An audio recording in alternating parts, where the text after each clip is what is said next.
Welcome back to the second episode of the Some Pulp Podcast. I'm your host, Joe Lauria, alongside my co-host, Josh Jones. and our first special guest of the Some Pulp Podcast. Introduce yourself, please. Hello, my name is Henry O'Brien, and I guess I'm the first guest on this podcast. You are. You're our Yes. inaugural guest. If anything- Inaugural Wonderful. guest, I'm as well honored. as the editor of our podcast. Yep. Getting some behind-the-scenes look, getting to meet someone who works behind the scenes. I'm for very us. excited just to get started with you guys. We're glad to have you let's on. do it. Actually, Yeah. so can we start by asking you what your favorite movie is? Just so we can have like a vibe of like who you are and what you're into. Sheesh. We that's- judge heavily. Yeah, we are. If you don't have a letterbox, No. we're not fans. Well, I'll start with that. I had Letterboxd for a bit. It was the only reason I'll still use it is just to see my friends' reviews. I don't personally review or do lists. I just see my friends' reviews. But boy, favorite movie of all time. That's like it's changed over the years, obviously, of what I've seen and what I've re-seen. But probably right now, Stanley Kubrick's 2001: A Space Odyssey for Oh. me. So that's a good movie. I think it's incredible. Like I love it. Watching it every time, I find something new I can like about it. That's another embarrassing blind spot for me. Yeah. Like I know a lot about the movie, Uh-huh. but I've never seen So, 2001. it's a I've never master- seen it It's a either. masterpiece. Oh, you It's a just said it was a good masterpiece. movie. Well, I've heard it's What- a good movie. That's my roommate's You favorite have, movie. you have no idea whether or not it's a good movie if you well, haven't I'm seen it. sure it's a good movie. It gets great reviews. You- I'm you're- sure it is. You're a very trusting man. Yeah, I trust in Rotten Tomatoes. Here's the thing. I pride myself in having different beliefs from everyone else. There are a Yeah. lot of movies I've seen and like people like love it, and I'm Yeah. like, no, this is. So, like, Could we you were give an example of one of these? we were talking about this earlier. The Shining. Yeah. Oh, I can't stand The Shining. really? Yeah, Wow. You know it's, what? like, I really kind of slow agree and with really you on that boring for one. me. I fell asleep during The Shining. Really? Yeah. I have a tendency to Wow. fall Good. asleep during I- movies. Do you actually? Yeah, I fell asleep during The Shining, and I woke up for the end when he's just running, and he's like, Danny! Danny! Wow. I'm a huge Stanley Kubrick fan, so The Shining's like it's 2001 then The Shining. For Wow. me. Yeah, I love The Shining so much. What's like? What do you guys not like about The Shining? I thought it was boring. Really? It's slow. Exactly what Yeah. Josh said. It just moves really slow. I feel like it also.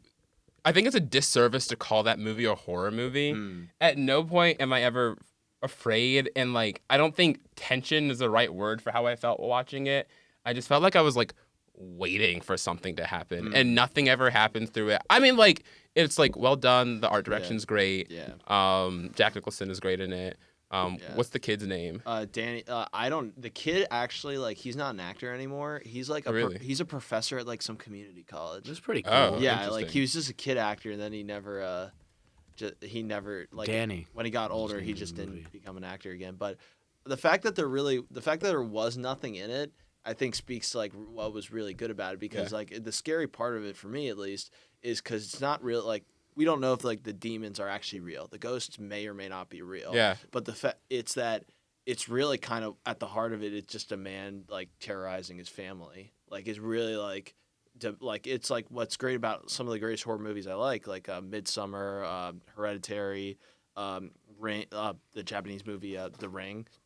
Yeah. It's about like family. It's Yeah. about like even like the ones you trust the most could be the ones to kill you. I think that whole idea kind of creeps me out. Yeah, like Yeah. the whole like the monsters are within us already Exactly. kind of idea. Yeah, and I think that's fantastic. Also, the score in that like scare like Oh, yeah, it for scares sure. me. Like there's that one where like Jack like Nicholson's talking with his son, and it's like the score like is like building up, and they're just having a conversation about I will never hurt you guys, and then it cuts to like Wednesday, and Yeah. it's like jeez, what the jeez, it's Wednesday. Okay, this is You know who Wednesday. scared me the most Just in the one day. movie? The mom. She was scary. yeah, she was his. I'm just looking at screenshots from the Yeah. movie. I mean, she was Yeah, scary. she went through a lot. Like as much as I love Kubrick, was probably really harsh to Shelley Yeah. Duvall. Like really unnecessary. Like it would be like considered some form of abuse today. Yeah. What he pushed her to do. I mean, I think she was great in it, but it doesn't change the fact Yeah. that it was kind of like sus to say the least. Isn't he known for like doing like takes over and over and over Yeah. again Yeah. until An they're insanely perfect? small crews. Yeah. Oh, So really? I didn't even know that. People Yeah. were being pushed Yeah, to the limit. He's like with at least in The Shining, he made. I know a lot about these movies, so like I'll geek out over them. Please do. He would like with Jack Nicholson. They started like because it was like production for it was a year. It took a whole year, and at some point they just started giving Jack like really crappy sandwiches, like messing with his like diet and just messing him and you just like keep pushing him and doing a ton of takes until like they're just like so tired. It's like 3 a.m. and he's just like at this point doing all like the crazy little movements, and I like movements he did is just because the amount of takes he did and just like messing with him off screen is like how they were able to like make these crazy performances happen. Wait, they're like Method purposely acting. breaking Purposely them. method Yeah, acting. like it was like he broke Shelley Duvall, he broke Jack Nicholson, and like there was like a one scene where it was like the old guy like who was like the cook and the kid, like they were having that conversation about talking about having The Shining. Yeah.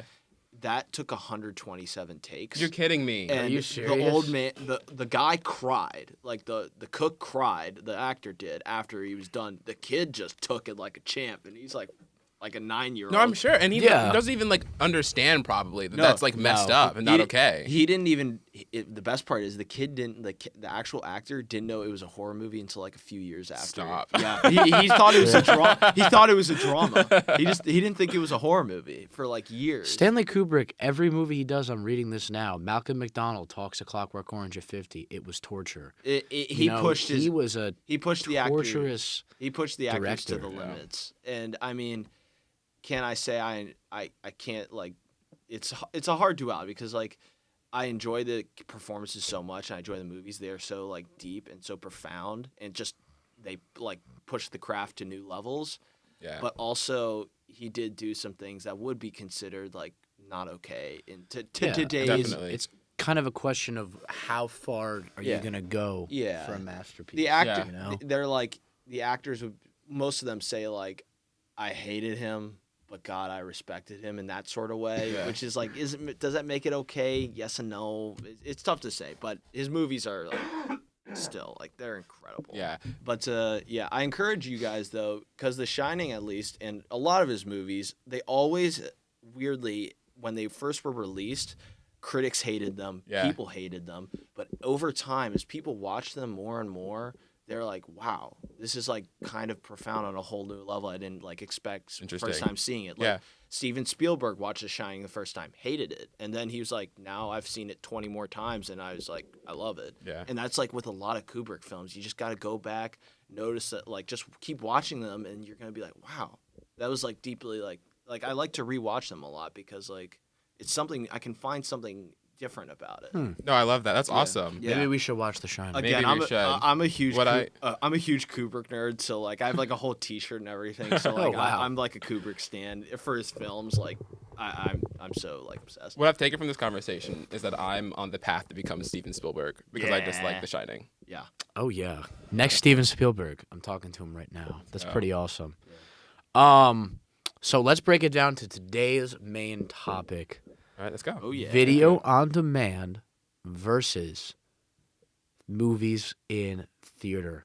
Let's just go around the room. Give your answer. Would you rather watch a movie in the theaters or video on demand? I'll give my answer last because it's a little bit of a complex answer. So, Josh, give it to me.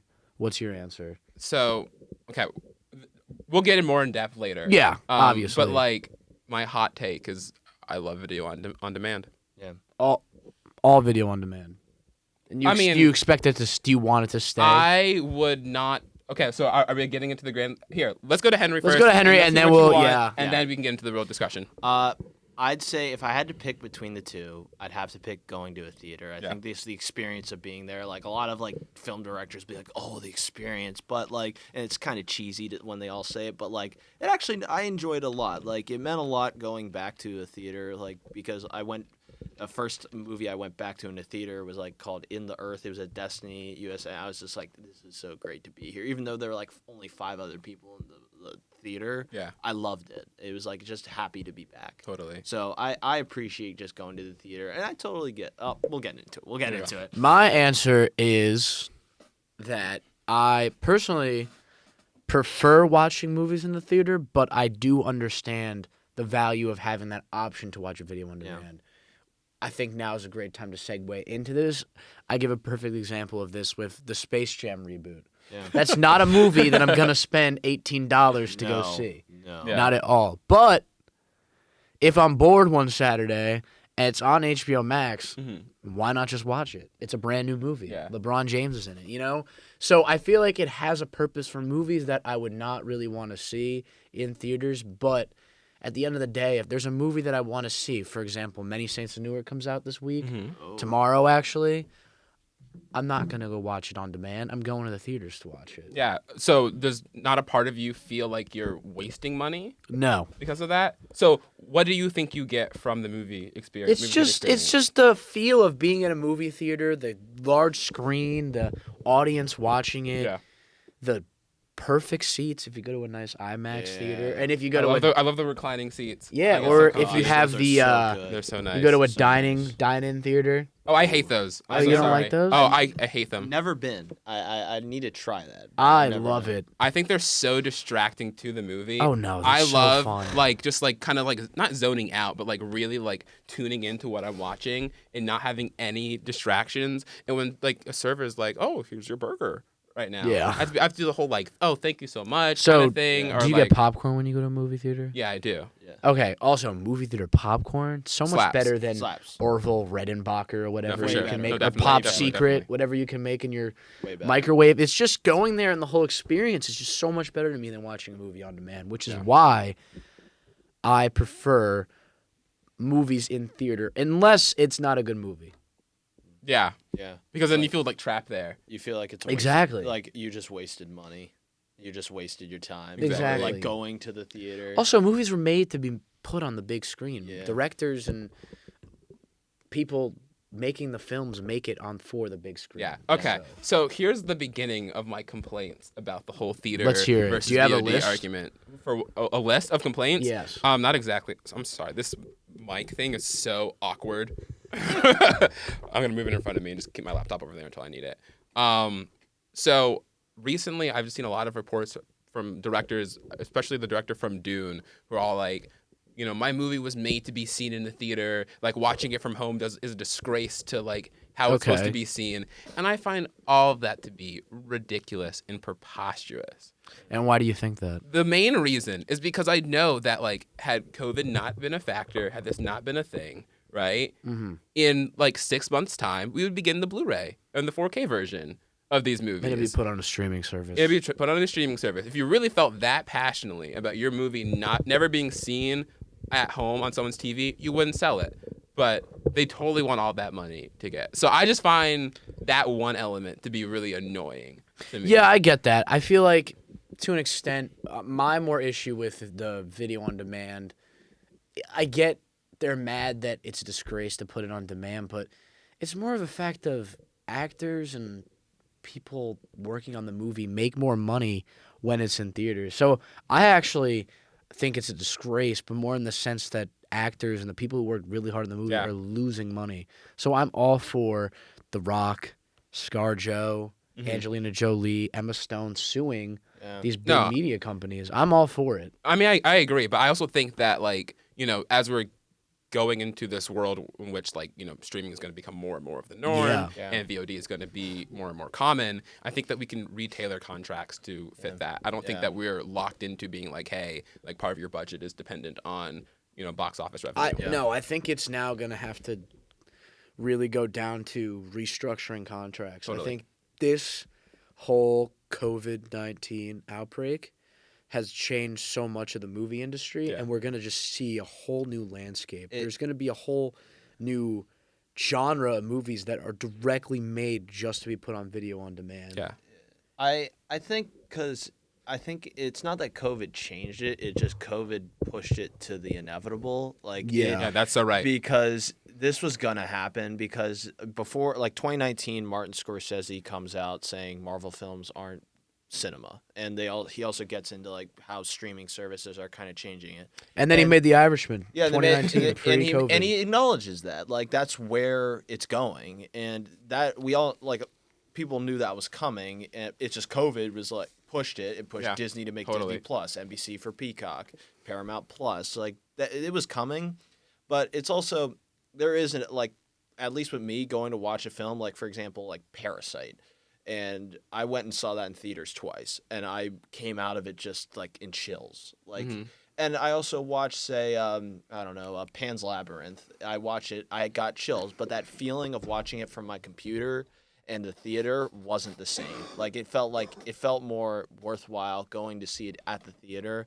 And I think it's an enjoyable experience for me. But I completely understand. Like during COVID, I watched all my movies like from my computer on the TV. Yeah. Like that's because we had to, and I still do it. Like I'm still gonna do it. I still like just watching a movie from the comfort of my own bed. The one thing I don't like, the only one that I'm bothered by is the phone, because like the phone is like a tiny screen. Like Yeah. it was made, not like people say, oh, it was made for a big screen. Well, it was also literally made for a big screen. Yeah. Because like the little details in a film that like give a film meaning or give it like a purpose, you're probably not gonna get all that, like experience that on a phone. Yeah. You're not. At Exactly. least with a computer, you at least have a bigger enough like literal screen to like see it. Yeah. Like so.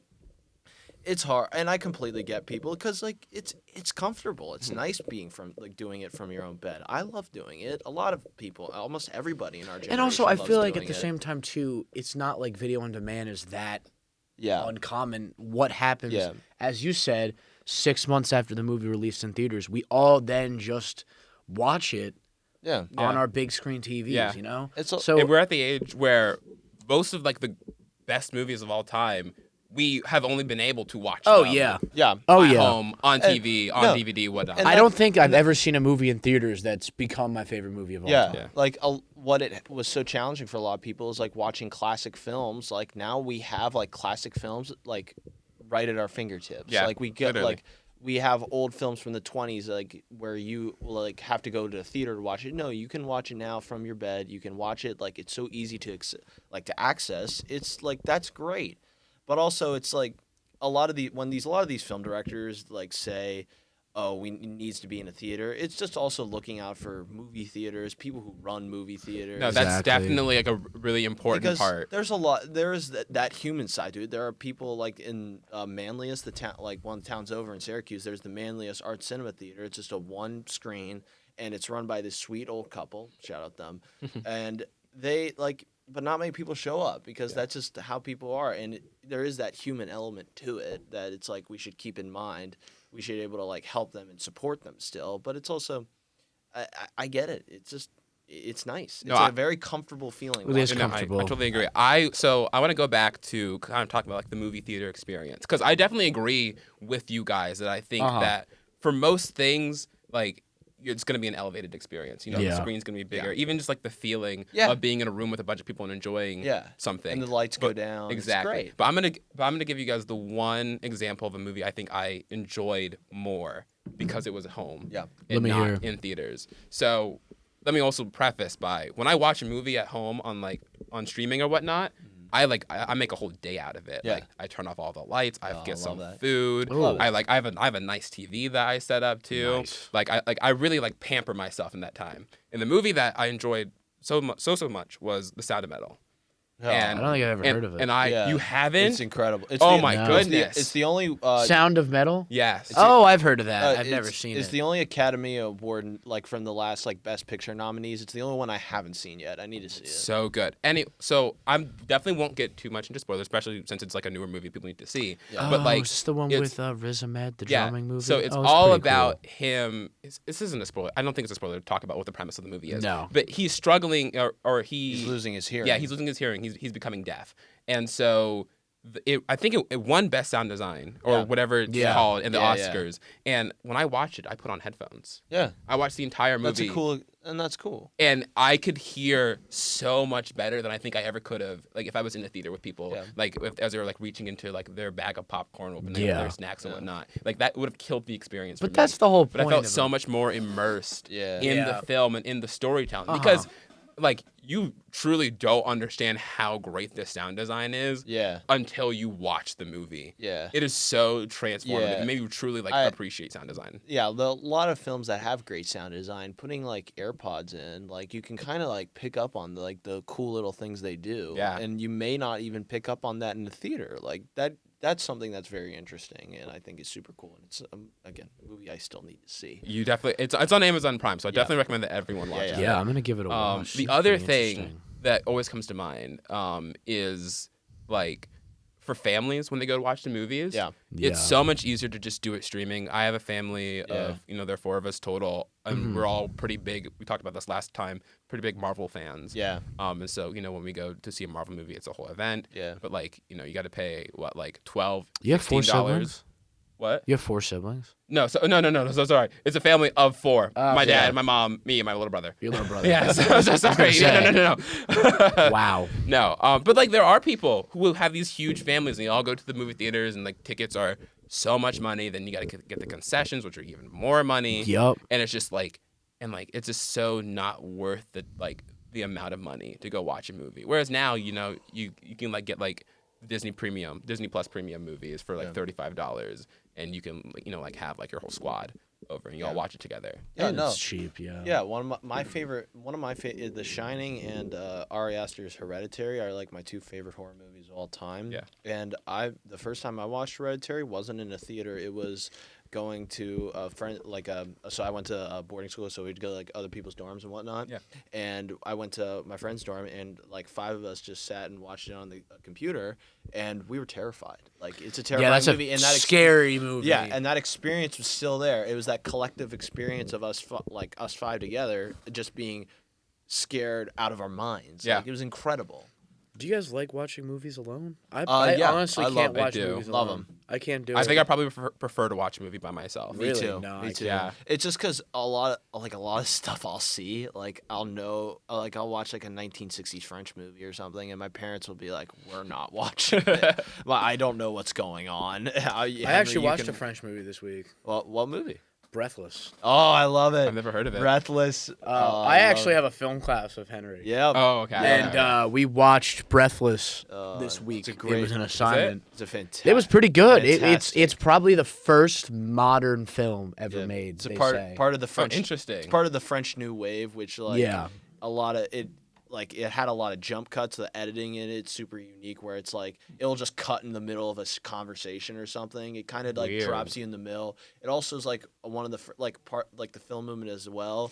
Like, it'd be like you'd be shooting on location. You wouldn't be shooting in a studio, and just Yeah. a lot of the stories aren't really like, it's a linear story, but it's like it's not like, sometimes not much stuff happens in the movie. It's not like some epic grand adventure. So No, it really felt like a movie made Yeah. in modern times. And it went against all the conventions Yeah. of like 1950, like 50s France, or even Hollywood in some instances. So Yeah. it's like it inspired a lot of people. Like Quentin Tarantino says a lot. Breathless is like a huge inspiration because it kind of inspired him to break any rule you want in film. Interesting. It sounds like a movie that I probably have gripes about. Yeah. Yeah. But I'm definitely interested because So- it sounds Yeah. kind of trippy. It Yeah. sounds interesting. Yeah, it's literally about a guy who he murders a police officer. Then it's just kind of him going around the city of France the whole You don't time. even see him kill the police officer. Yeah, You exactly. just And see that's him part shoot of the it. guy. really? That's part of it. You don't even get to see the kill, and like in the editing is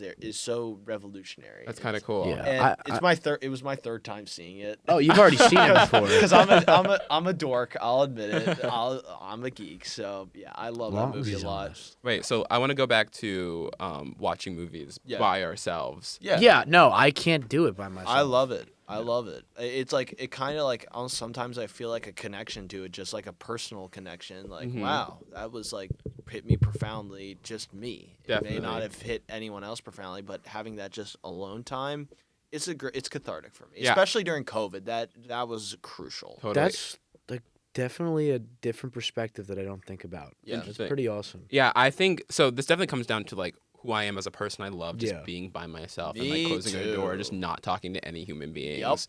Yep. But like when I when I watch a movie, I really like to do my best to analyze it and Me to like too, yeah. pick apart as much. Like I am not like the greatest at it, right? Okay. Yeah. I'll be like, I'll just kind of laugh at something or make a comment to myself about it, just like, oh, that's clever, or something along those lines, and like trying to analyze it. Yeah, but I feel like when I'm by myself, like, headphones on or whatnot, I get to like give like the movie like my utmost attention. Yeah. And like even just like having someone like be in the same room, cough, chew, whatnot. Yeah. Kind of like this takes me out of it. It like Yeah. breaks my immersion. Like my a brother little will be bit. chewing or something. I'm like, Yeah. Bobby, can you stop chewing right now? I'm trying to listen to this piece of cinema, Bobby.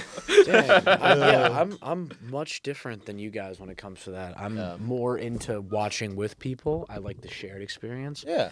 But I can understand that perspective of wanting to gain, a personal connection to a movie and fully Yeah. grasp the movie by That yourself. was the most political answer to this question you could have given us.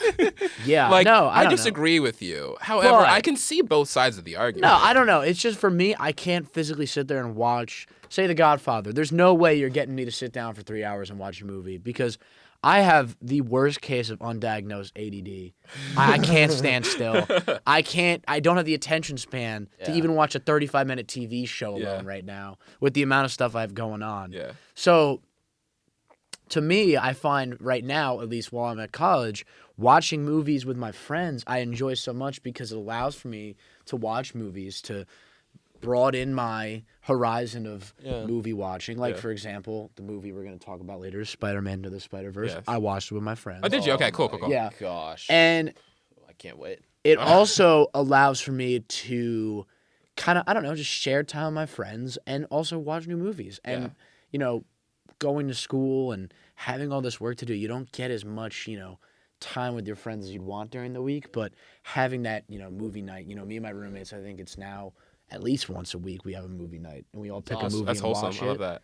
And Yeah, it's that's the great. four of us just sit there. We don't invite anyone else over. That's it's just awesome. the four That's of dope. us because we don't get that 4 roommate time alone. Yeah. Oh, yeah. It's so for me right now personally, I love watching movies with people. All right. So I like the shared experience. Oh, I love that too. I've done it. I did it all the time at boarding school as well. Like we'd just be like late night movie watching. It's awesome. It's a great experience. No, I mean, I told you about this. Like, me and my dad, we, like, watch movies all Yeah. the time, Yeah. watch TV shows all the time together, too. Like, that's kind of, like, our way of bonding with one another. Yeah. But I have a question for y'all regarding this. How do you feel about talking during a TV show? Oh, I or don't movie? shut the hell up during a movie. You're talking the entire time? I talk a lot during movies. I I'll got something to see- say about every scene. I'm like, that's stupid. Yeah. Or if it's a horror movie, I'm like, why is she doing that? See, it depend. I guess I don't know. I'll talk to myself when I'm just watching it by myself. I'm much more silent. do you But answer yourself? Sometimes, yeah. I feel like that's the concerning element of it, if you answer yourself. Yeah, but yeah, when I'm with friends or family, I kind of shut up a little more because most other people are doing the talking. I'm like, now it's like it's okay if I do it. But you can't do it. No, I try to always wait for, like, a lull in the movie, like during Yeah. a scene transition or, like, whenever, like, just music is playing. Smart. And I try to get my 2 cents in. But like me and my dad have this like weird game that we play of like sometimes he'll pause it in the middle of when I'm talking. I'm like, no, I started speaking there specifically so he know. didn't have to pause My the movie. parents Yeah. were doing that. Like they've done that too. I'm like, guys, you could keep Just pressing, keep going, keep playing. keep playing. Yeah, no, I talk throughout movies. And if it's a scary movie, I'm that dude who's like, oh! The scary part. I'll do I that. definitely- I'll do that in a group. I'm not above that. I'll be like, oh my gosh, I'm sorry, guys. I just want to make My friends, friend, please. we were It's so watching, funny. I'm going to have him on soon on the podcast. One of my roommates, huge into foreign films. Okay, Oh, He was love that. watching Yi Yi. never heard Yeah. of it. It's a really Yeah, popular. by Edward Yang. yeah. Yeah. I feel like And I feel he so was left out. he was crying Yeah. in front of all of us. Aw. He's like, I don't care that you guys see me crying. Like, I am so emotionally attached to this movie. I am crying. Yeah. That's awesome. And yeah, no, I really started to notice the power of cinema. yeah. Yeah.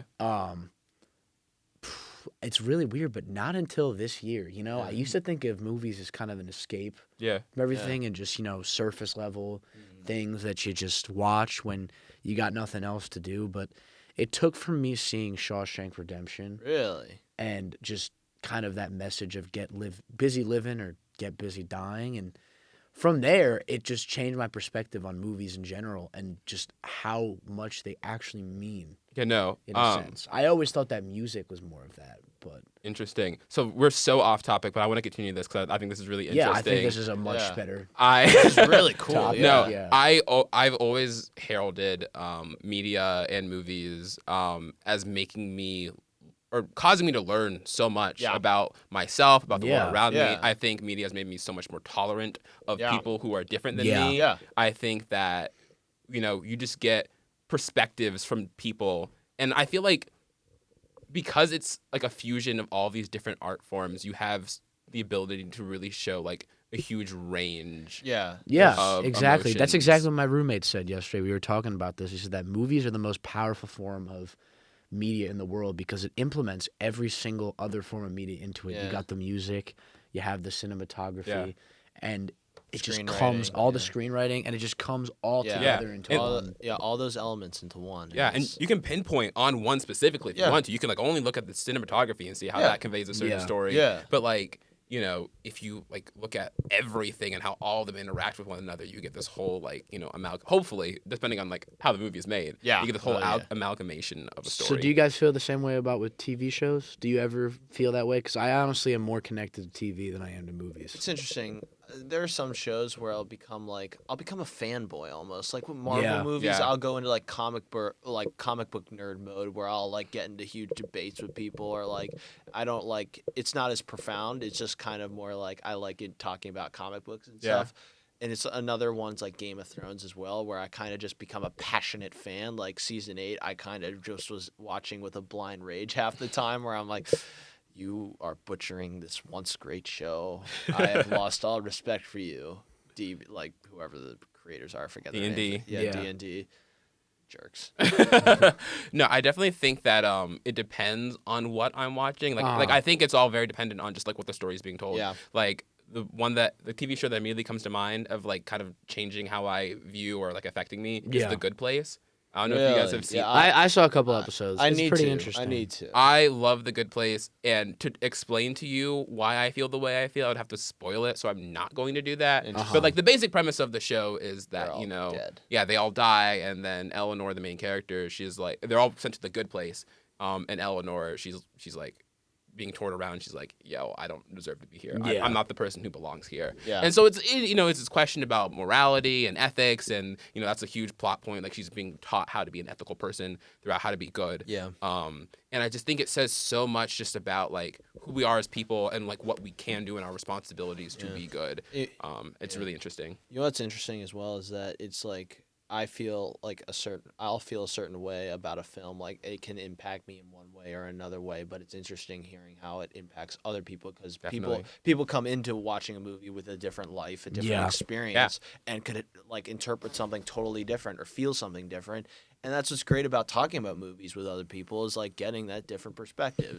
It's so genuinely fascinating. I agree. No, for me personally, I love movies, don't get me wrong, but for me, it's harder for me to connect with a movie character just because of the sense that you only have 2 hours to really connect and Yeah. to really gain that perspective. But I've been watching a lot more movies recently that are much more, I don't know how to say this, deep in meaning or deeper Yeah. that Yeah. make you actually think and reflect. And I've definitely started to notice a difference in how I Yeah. interact with a movie. But for me, always it's been the TV shows where I just get right into the characters. Mhm. I become an automatic fanboy. I learn everything. I also have this weird tendency where I look up how the show ends. Oh, don't do Oh, that. I hate Because that. I That just really know, I upsets just need me. to I'm know. sorry. No, I Really. need to know. I'm just so invested in the characters. I just need to know what happens to them. Yeah. Wow. When a character dies, it really affects me. And I don't know. I'm trying to think of an example. I really don't want to bring up The Sopranos again, but The Sopranos, Red- when that show ended, I didn't know what to say. I was just in shock. I watched it in 3 weeks. Yeah. As I mentioned last week on the show, it was the day before I moved into school last semester, and my parents had dropped me off a day early. And then on top of that, there was a huge snowstorm going to Yeah. New Jersey, where I'm from. So my parents dropped me off the day before. I was staying in the Sheridan, and I remember I sat there and I was like, okay, I feel like it'd be pretty cool if I watched this last episode on my last day of winter break, because Yeah. I've been through a lot last winter break. Yeah. It was Me? crazy, Yeah. and that's when I really got into film and movies, and that was kind of, finding myself was through Yeah. TVs and movies, Yeah. and The Sopranos is a big part of that. So I remember sitting there and watching it, and I was like, holy crap, I don't know. The show is so much more of a deeper meaning. And I Yeah. remember I wrote this whole thing about how, although these characters are terrible people, we all love the show because we all have a bad side. Yeah. And we think that we're just laughing with them. But in the sense, we all have done some capacity to the things they do. Maybe not the same extent, but we all have a bad side. And we all have like a bad side of us. And I feel like that show just kind of highlighted like, okay, nobody is perfect. And it just also humanized not being a great person in a sense where you can't be perfect. Yeah. And that's what that show taught me was these people are far from perfect, but this is how their life is. And I don't know, kind of went off on a tangent there, but that's just what TV does for me is it helps me find more about myself and really connect more with people. Friday Night Lights, same thing. That show did a lot. Those are probably my two favorite shows, I'd say.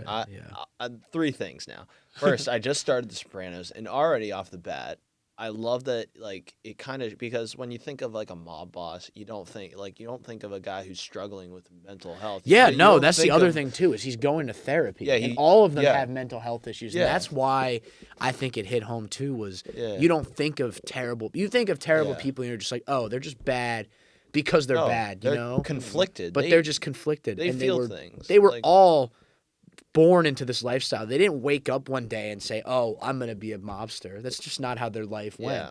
And for me, one of the characters that really changed my perspective on everything was Christopher. Because Christopher, he's like the Gen X of the crew. Because the show came out about 20 years ago, so Gen X was in their 30s around that time. And he was the youngest member of the crew, but he was the most human. He wanted to be a screenwriter, but he really couldn't because he was in the mafia. And he was trying to change, but he just couldn't. And I don't know.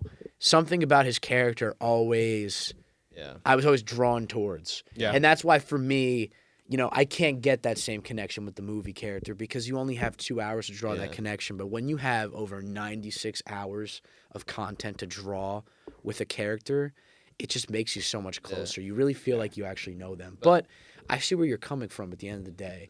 In general, just the forms of media such as TV and movies, just, I don't know. It's crazy what they can do to you. It's definitely.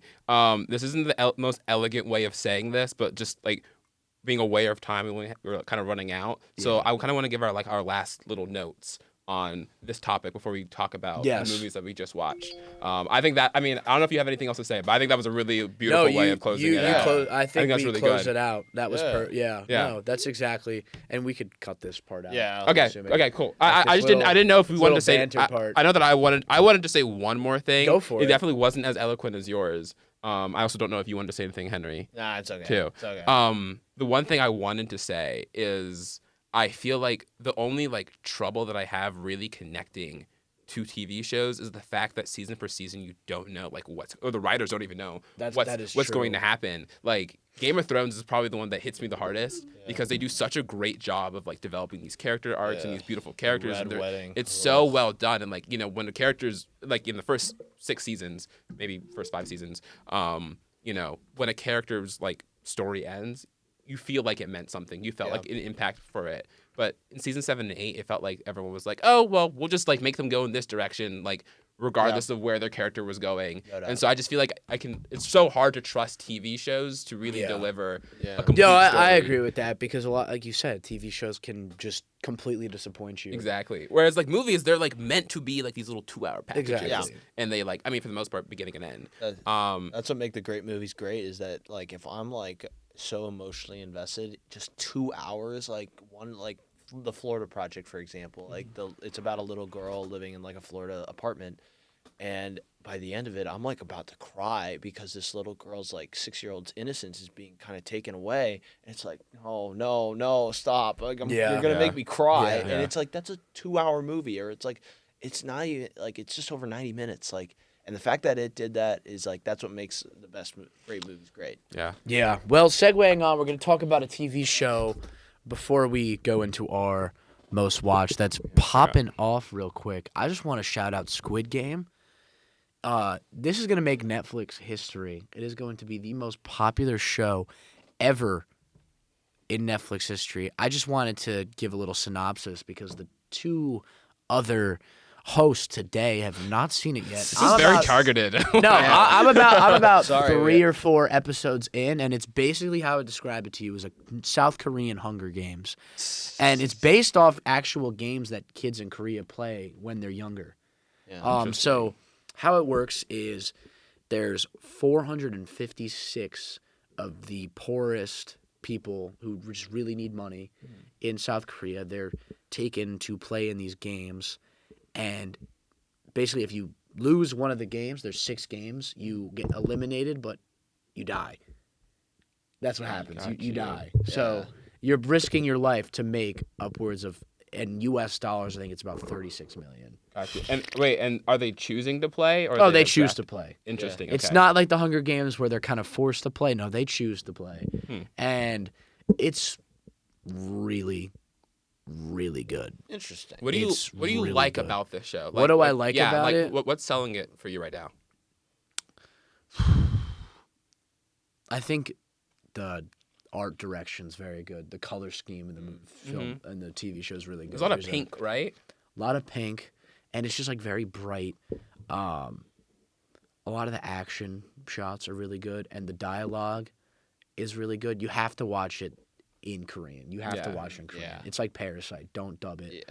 Yeah. Oh, God. But don't don't dub. that. But and honestly, it's just very interesting. It's such a shallow answer, but you're actually it's just totally fine, intrigued to see, okay, what's gonna happen, because this is not a spoiler. After the first episode, they all quit. They have the option to quit, but they're so desperate for money, they just go back after one episode.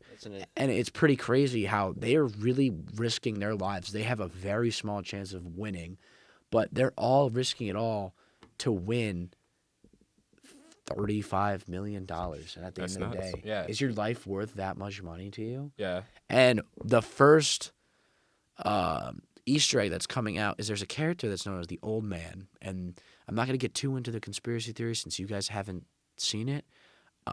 But the Old Man character, there's a theory that he was the one who created the games himself. Okay. Yes. Oh. So Tea. when I know more, I'll bring it in next week. But since we are running low on time, let's get into our movie reviews of the first week. Yeah. I watched Big Time Adolescence. What did you think? And you watched... Hold on. So, and you watched I watched Spider-Verse. Spider-Man. Have you seen either of these movies? Both of the movies? Spider-Man Into the Spider-Verse, I have, yes. All right. So, Big Time Adolescence. I've always been very concerned about watching high school comedy movies. They're just like, I haven't really seen all that many of them. I do love Booksmart and Juno. I think those are really Juno's good a great movies. movie. Juno's a classic. But like, I feel like they have a reputation of being kind of like, cringy, just vulgar for the sake of being vulgar. But I really did enjoy Big Time Adolescence. It lost me a little bit at the end. But like, yeah, the end's a little. They could have done better at the end. I think so. I think it's very funny. I think Pete Davidson does a great job throughout the entire movie. I don't know. I was like literally laughing out loud. I didn't think I was going to be. I thought I was going to be like cringing the entire time, thinking it was weird. I think the only reason why it lost me was because I feel like it was so close to making like a serious comment about toxic people, and like they do address it, but like it didn't hit nearly as hard as I wanted it to. Especially, I mean, and I kind of want to talk about this earlier during the TV discussion. But like I just finished BoJack Horseman over summer break, which is such a good TV show. So good. But like, and it really addresses like, people who just are not good for you and like what that does having them around you. And I feel, and obviously it's a TV show, so it has so much more time to like, talk about, everything. But I feel like this movie has the potential to really hit that next level and really make a point, really like, and even like get more into Pete Davidson's character, because he kind of just starts off as someone who is kind of reckless and doesn't really, care much for others. But like, I don't understand why. If I was explained or shown why he was that way, I feel like I would have had so much more sympathy for him. And it's not even like he's a character who doesn't deserve sympathy. He's, in a lot of the movie. He has scenes by himself without Mo. I don't know what his actor Grant. Griffin Glock. Griffin Glock, thank you. Yes. But I mean, overall, I thought it was really funny. I do think that it like borders on making a point that I was really going to connect with, but I don't think it ever landed for me.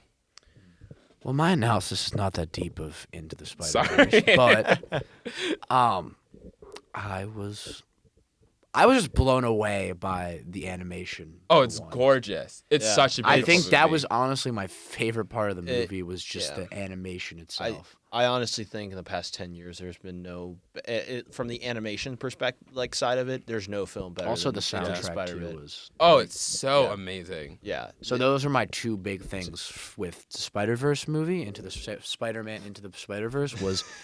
There you go. You got it. Whatever There it you go. was, the animation was phenomenal. Yeah. I was just blown away the entire time, and the soundtrack Yeah. were my two favorite parts. I thought it was a great film, and Yeah. it was just really good. I wish they got Donald Glover though, but I don't know if you know that whole thing. With him also being in Homecoming as No. Aaron Davis, or are we talking about? Oh, was he? Oh, because he There was the whole thing they wanted wants him to be to Spider-Man. be yeah. You do know that he's in Spider-Man: Homecoming, right? Yeah. No, I did not. He know makes that. he makes a little cameo. Yeah. Oh, he does. Well, thank God they finally got him in Homecoming. Yeah. That's pretty awesome. Yeah. So does this change your perspective at all of superhero movies, and like does it like increase Yeah, your interest, or are you still like the same? I've been meaning to watch that for a while, so it's not really changing my perspective. But I feel like a couple more superhero movies might sway me a little bit differently. So Spider-Man Into the Spider-Verse, at least watching it for me, it's a cut above most. Because it's unique. Because obviously people could say, oh, token diversity, but it is actually important that we get like Miles Morales in there as Spider-Man. I agree, because we don't too. you don't see that very often. No. in many movies. I agree. But you also get like some like different like just it challenges gender roles, it challenges race roles, and it at a very like it's still a kids movie, but like still it challenges in a way where it makes kids think like, oh, this could be me, or even like, and that's a little cheesy, I know, but it's No, that's literally the point of the movie, though. I agree with that too. It is important for that movie to be made. So yeah, I say it's like a slight sway towards more. But my question for you is, what is your movie for this week? Okay, so my notes page got completely deleted. So every single note that I've had since like 7th grade is just gone. Oh, including the little notes page that I made. But I think I remember what I wrote down. And so I'm gonna give you a choice. I also don't know if you will have access to either of these movies. If not, I'll figure out some way to get them to you. You can figure out some way to watch them. Do you want a drama, or do you want something a bit more lighthearted? Drama. You think I should go for the drama Go choice? Let me hear the drama. So if it was a drama, I was going to give you Logan. What was the lighthearted one? The more lighthearted one is Guardians of the Galaxy. There you go. I've never seen Guardians of the Galaxy, and I feel like to watch Logan, I need to watch a little more X-Men. So yeah, I'm gonna go with Guardians of the Galaxy. that's a fair choice. I was a bit hesitant to give you Logan. I do think that the movie works very well as a standalone. I might have given it does? you. You know what? So. No, I I'm don't gonna think make my you- mom happy. I'm gonna watch Logan. Do you disagree with me?